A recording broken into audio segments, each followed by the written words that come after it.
يسر لي أمري واحلل عقدة من لساني يفقهوا قولي اللهم ألهمنا رشدنا وأعذنا من شرور أنفسنا آمين يا رب العالمين.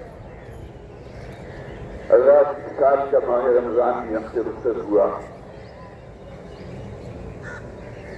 واقعتاً وہ حضرات کے جنہوں نے ماہ مبارک میں دن کے روزے رکھے اور تقویٰ پر کاربند رہے اور رات کے اوقات میں قرآن حکیم کے ساتھ اپنے تعلق کو مضبوط کیا، یہ تمام حضرات مبارکباد اور تحلیت کی مستحق ہیں.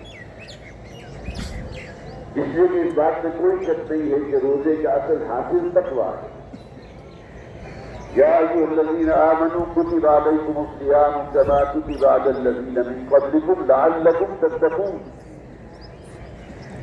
نبی اکرم صلی اللہ علیہ وسلم نے ارشاد فرمایا تھا کہ من لم یدع قول الزور والعمل به فلیس للہ حاجۃ ان یدع طعامہ وشرابہ.